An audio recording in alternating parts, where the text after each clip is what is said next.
At the Orange County Community Foundation, we believe in transforming our community's heartfelt intention into greater impact for good. By helping donors find the causes they love, we strengthen our community.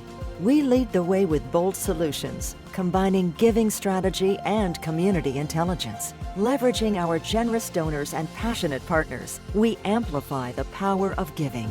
Together, we are helping to build an Orange County where all have the opportunity to thrive. OCCF is a proud underwriter of community programming and OC World. OC World is made possible by the generous contributions of the Marisla Foundation, the Keith and Judy Swain Family Foundation, Orange County Community Foundation, the University of California, Irvine, Socorro and Ernesto Vasquez Family Foundation, Crevier Family Foundation, and viewers like you. Thank you.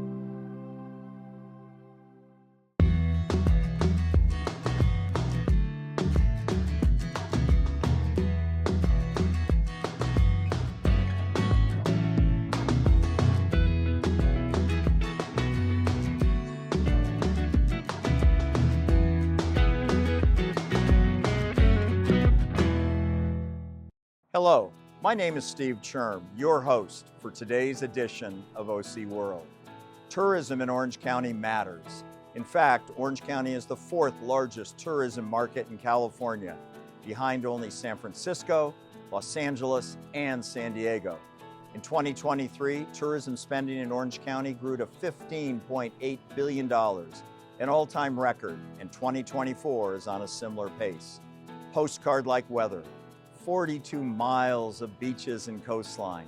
Major league sports and entertainment all contribute to the allure of this county as a business and vacation travel destination.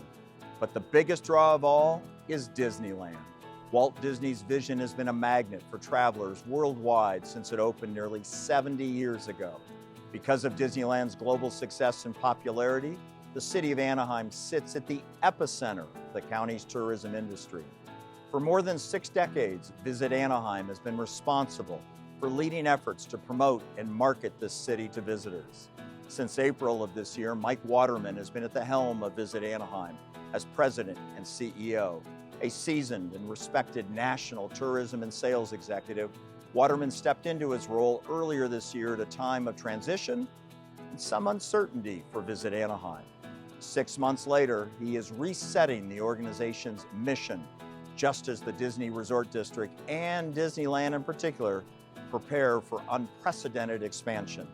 Today, OC World is delighted to sit down with Mike here in the Anaheim Regional Transportation Intermodal Center, better known as Arctic, to talk about the importance of Visit Anaheim, the group's efforts to support the ambitious blueprint to grow the city's amenities and infrastructure, and how he is recalibrating the organization's reputation and future direction. Mike, welcome to OC World. Thanks, Steve. Thanks for having me. You know, you've had a varied and successful career in hospitality, tourism, and sales, including Visit Orlando, Visit Houston, where you were president and CEO. What attracted you to the opportunity here with Visit Anaheim? Yeah, candidly, Steve, all I saw was opportunity, and I didn't even know then at the time that Disney was gonna go in front of City Council and ask about their Disney Forward project. So what intrigued me were multiple things. We raised our family in Southern California, so coming back was like coming home. And then OC Vibe, which is, we're literally in the heartbeat of OC Vibe here at Arctic. And they say 4 billion, I project by the time it's open, it's gonna be closer to 6.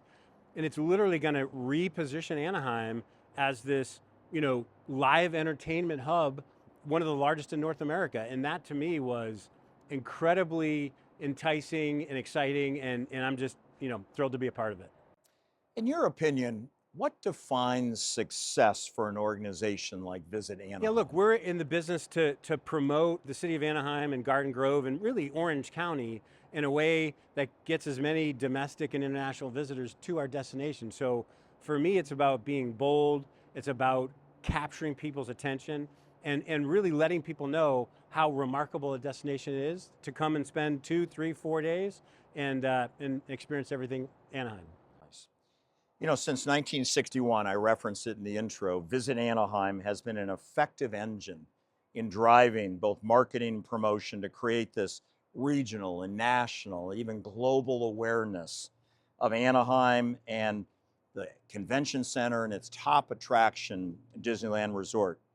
However, the reputation of Visit Anaheim was called into question the past 2 years because of the group's relationship with the former mayor of Anaheim, the former top executive with the city's Chamber of Commerce, both of whom have resigned their positions as part of an investigation into some questionable business dealings.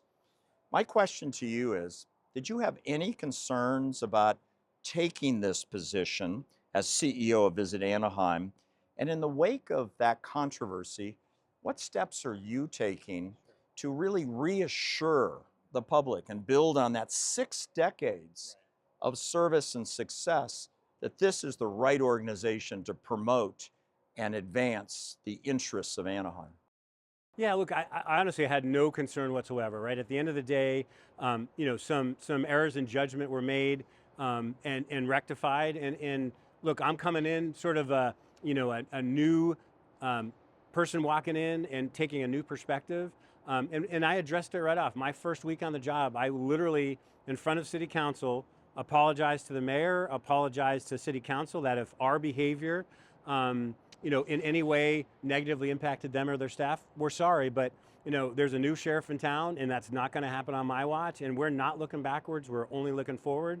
And I think we're in a place now where the city's on board, the community's on board, and we're just looking forward to what I've affectionately dubbed the golden decade, and the next 10 years are gonna be remarkable. That's fantastic. In addition to your board of directors, the city has now put in place an advisory board to provide some oversight on Visit Anaheim. Does that change the way you're going to operate? And how have you adjusted to having really two bodies kind of looking at what you're doing? Yeah, look, we actually think it's redundant because there are two city individuals, city employees that sit on my executive committee and board. So they're fully informed and have all of the transparency of our organization. And that's another one of my promises, to be more transparent and communicative. So the reality is this 7-person board, advisory board, was a recommendation by the state. The city was obligated to, because they committed to doing whatever the state said. The vast majority of TIDs, tourism improvement districts across the state that had these advisory boards have since done away with them. That won't happen right away, but I think over time they'll realize there's some redundancy there. But until then, we're showing up 4 times a year and sharing all of our data that we share on a regular basis with this group, just to make sure they know what's going on. Let's talk about for a minute the business model that is Visit Anaheim. How is Visit Anaheim funded, and who helps you decide how those monies are spent on what sort of promotions, programs? Talk a bit about the business model. Yeah, so the business model is pretty simple, and it's in virtually every destination marketing organization, or CVB, we call them different things, are funded through what's called a tourism improvement district. That's basically the hotel community have come together and agreed, voted that they're going to add this 2%, and it can be anywhere from 2 to 6% in the state. It can be any number at once, but most of the TIDs are anywhere from 2 to 6%. Ours is at 2%. So that's about 95% of our funding, about 25 million, give or take, last year. And then we also get funding through our partners. So we have over 600 partners. That's Disneyland, Knott's Berry Farms, all the hotels, restaurants. They're all partners. They pay an annual due to get leads from our team to grow their business. And then we do co-ops and some other marketing things where we match, $100,000. The hotels put $100,000 in, and we do an ad campaign. So overall, about 95% of our budget is funded through this TID. So it's less political because the hotels are paying. The hotels really aren't paying, but the people staying in the hotels are paying. So the better we do, the more visitors that come, the more money we make, which we reinvest, because we're a not-for-profit, reinvest that money back into future marketing and sales promotion. 600 partners. Yeah. How do you form a consensus of best ways to promote and advance the interests of this area? Yeah, good news is we don't have to necessarily get 600 people to buy in. So we have a 24-member board made up primarily of hotel general managers since they're funding the TID, Tourism Improvement District. And those general managers, along with representatives from Disney, Knott's Berry Farms, OC Vibe, all sort of direct me, so I report it to them. And we do an annual plan, which we're working on right now, and an annual budget, which they both review and approve. Let's talk for a minute about the just enormous economic impact of tourism in Orange County, but certainly here in the city of Anaheim. And I hope you use some numbers to sort of give us some perspective on what goes on here 24/7 and what it generates in terms of economic impact and benefit back into the community. Yeah, we use a lot, $10 billion, a million visitors through the convention center, 70 conventions a year, 27 million visitors. Those are big numbers, but the reality is what really we think is the most valuable reason for having visitors come to Anaheim, that creates jobs, that creates in the tourism industry, that creates new restaurants. Restaurants want to come because we have all these international and domestic visitors. So when I get to go out in Anaheim and take my clients or my family to a James Beard restaurant or a Michelin star restaurant, those are here because of the tourist, right? So that benefits the tourist, but it also benefits the locals. And we're working on a campaign. So basically 65 to 68% of the city of Anaheim's annual budget is funded through tourism. So if those tourists didn't come, that'd be about $9,000 more in taxes that the local community per household would have to pay. Per household. It's $8,900 per household savings because these visitors are paying for this infrastructure. The Disney Forward expansion, in your words, is a game changer. Yes. How so? Look, they're going to double the density of the park over the next 10 years. It's close to $2 billion investment. They're taking about 130 acres of surface lots. They're building vertical parking garages and putting attractions on all of that. It is absolutely going to be the biggest thing that happened since Disneyland opened, and we can't wait. A few miles east of the Disney Resort District, here on Catella, just outside the Arctic here, is a project of equal, if not greater scale, OC Vibe.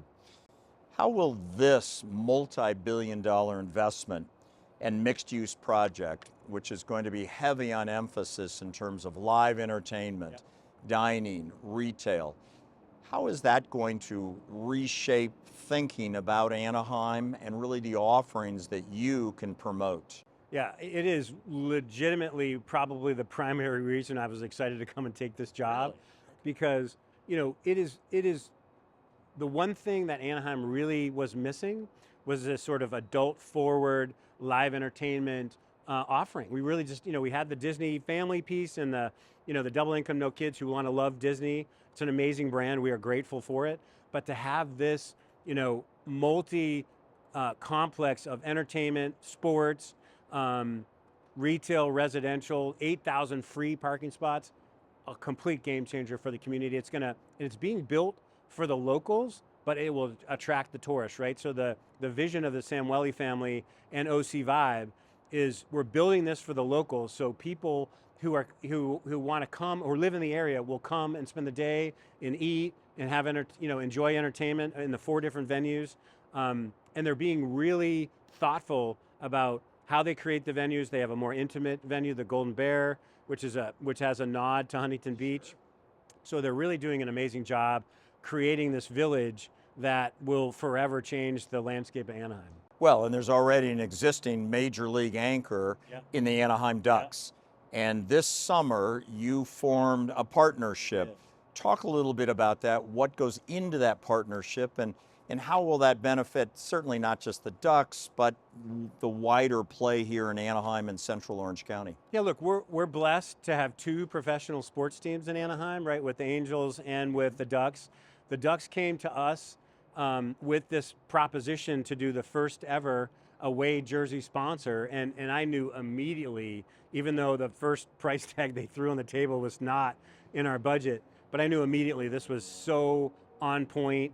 you think about there's 41 away games. They're in key feeder markets for us, like Toronto, Vancouver, Chicago, Boston, New York, DC. Interesting. So we can share our message with clients in those markets at VIP client events in their own market, celebrating the Anaheim message. And we have just amazing opportunities to sort of co-brand what the Ducks are doing, which is building their brand.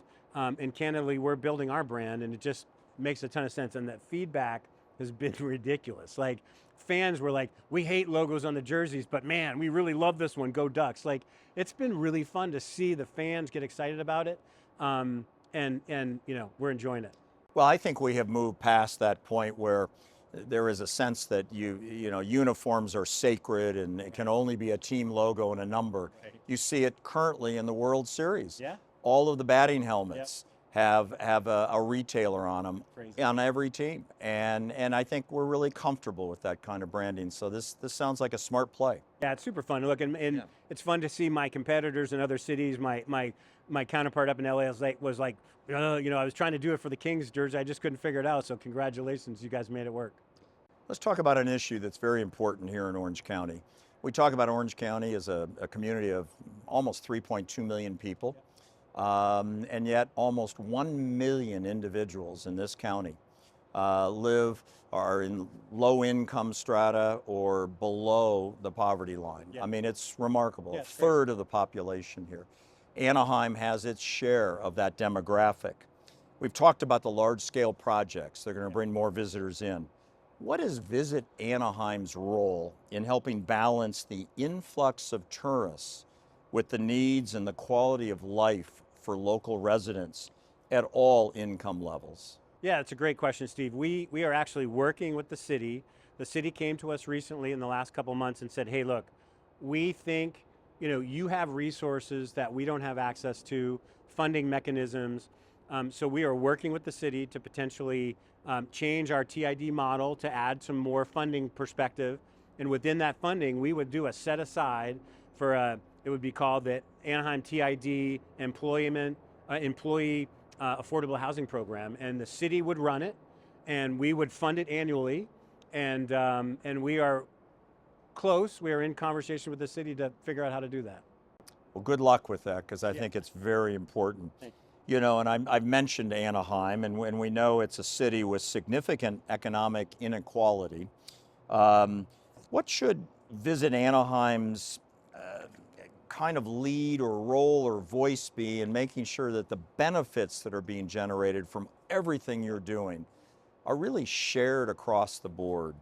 Yeah, we have a couple things. So we have a whole workforce development department. Okay. There are 7 folks in that department. I was just at an event this morning at Anaheim High School, sort of articulating the value of, to high school students, the value of coming to work in the hospitality field. And the hospitality field is one of the few fields where you can start as a bellman or a lifeguard. I was a management trainee, now I'm president and CEO of Visit Anaheim. You can start and then be a general manager, or in some cases run a company. So, we're really about educating the community on the value of tourism. We're also, again, with this affordable housing program, we're trying to create a solution to make it more affordable to live and work in Anaheim. And we're going to do a campaign to articulate to locals, sort of, just like I said, the value of these tourists coming in and saving you, in essence, $9,000 a year in taxes. This city has a long history of community engagement, sometimes activism, which plays out in a lot of different ways. What are you doing as the head of Visit Anaheim to make sure that you're listening to the entire community about what you're overseeing, what's appropriate, and what needs to be shown in the future in terms of how you operate? Yeah, we do it a couple different ways. We do it with direct conversations with our city council, individual one-on-one.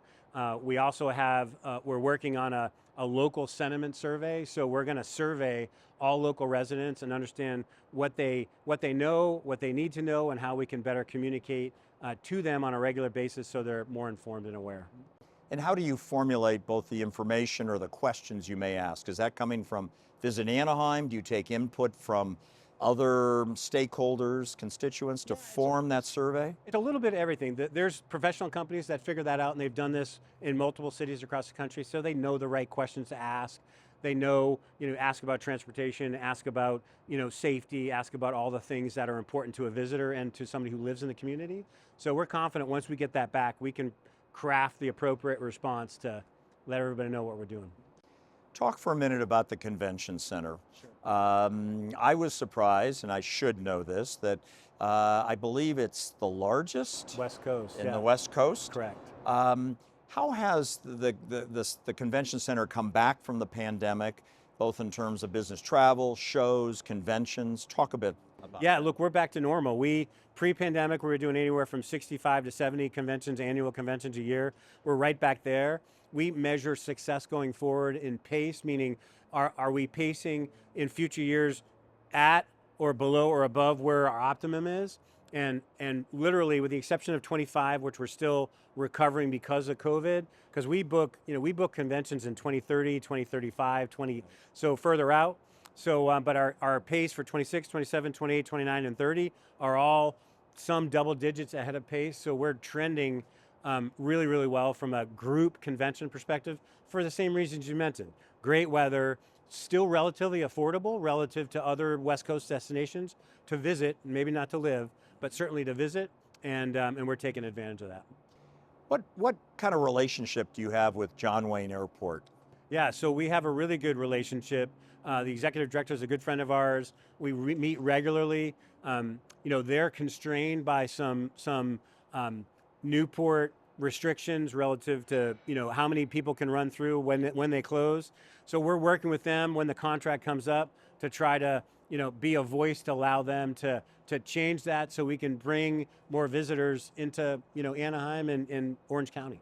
One of the wonderful scenes most Sunday nights, particularly summertime or during spring break, is to be in John Wayne Airport late on a Sunday, a lot of planes getting ready to depart, and see the number of individuals carrying, Disneyland bags and wearing mouse ears and everything. I mean, it's a real testament to the power of this part of Orange County and certainly that attraction. Yeah, look, we think Anaheim is sort of the hub of Orange County, and candidly, we're working on Orange County. We think actually has a better brand than Anaheim, and we're going to try to figure out how to sort of own the hub or the heartbeat, or because Anaheim was the first city in Orange County.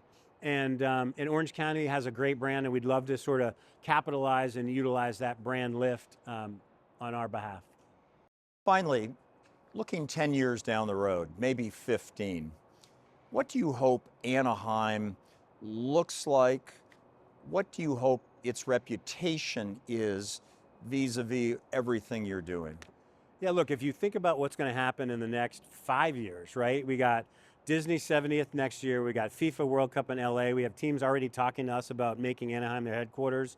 Super Bowl in 26 or 27, 28 the Olympics, and then we're hosting IPW, the Olympics of global tourism. So it is literally like, the abundance of riches for us. So we are positioning, and I am confident that we're going to position Anaheim as literally the ultimate playground for the world.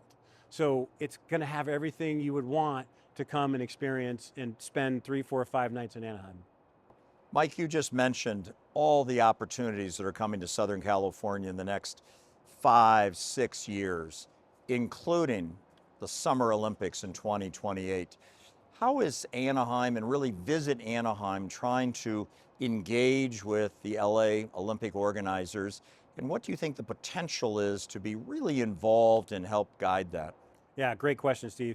So a contingent of 5 of us, the head of the sports commission here in Orange County, my counterpart in Huntington Beach, my counterpart down in Mission Viejo, and a PR person with the sports commission went to Paris for 9 days. We actually met with USA Olympic, or the USA Volleyball, the World Soccer Federation, World Volleyball Federation, USA Gymnastics, all, and multiple nationalities, I should say, trying to understand how Paris hosted the Olympics, and more importantly for Anaheim, how we can get a national federation to come to Anaheim for 4 to 6 weeks before the Olympics and then make Anaheim their home base and travel up to LA to do the Olympics. And it was interesting, having experienced the Olympics in Paris, they actually converted all of their HOV lanes to credentialed Olympic lanes, and we've had 4 calls with LA 28 Olympic Committee and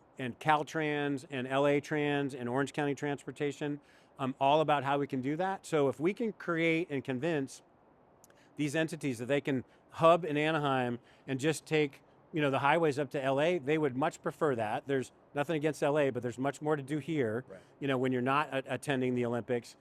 So we're incredibly optimistic. We're having conversations with a half a dozen entities that literally want to choose Anaheim as their destination or home base for the Olympics. So have you found the Los Angeles Olympic organizers open to your overtures? Yeah, look, absolutely. They need everybody's help to host this, massive event in the U.S. So they've been very open. We've had 4 calls with their team, community transportation team, our transportation team. At the end of the day, they need the Honda Center to host, men's and ladies indoor volleyball, which right now looks like is going to be here in Anaheim. That's fantastic. You mentioned the Sports Commission. I think it's the Orange County Sports Commission. Orange County Sports Commission. Talk a little bit about what that group is, what their objective is, and how Visit Anaheim fits into it. Yeah, so the Sports Commission in most every major market has a Sports Commission, and their responsibility is to get NCAA events, amateur events, to do anything sports related, professional or not, to Anaheim. Matter of fact, they helped us secure the Savannah Bananas along with the Angels. They're coming to Anaheim to play at Angel Stadium May 30th and 31st. So, they're really about identifying opportunities. They put the whole program together at the Olympics, set up all the meetings with the world organizations with the idea that they're going to bring future business to Anaheim. Well, Mike, thank you so much for your time today. I know how busy you are getting sort of embedded here, and everybody who calls on you, and we're just appreciative of you being here today. You have helped us better understand the critical importance of tourism in Orange County, and especially to the city of Anaheim, the largest and oldest city in our county. With the Disney Forward expansion and the opening of OC Vibe, the next decade will be exciting for Anaheim and all of Orange County. We'll be watching the progress, as well as Visit Anaheim as you continue to elevate this community as one of the best destinations to visit, frankly, in the world. To view more conversations with Orange County leaders and stakeholders like Mike Waterman, I encourage you to visit OC World YouTube channel. I'm Steve Cherm, and thank you for watching this edition of OC World.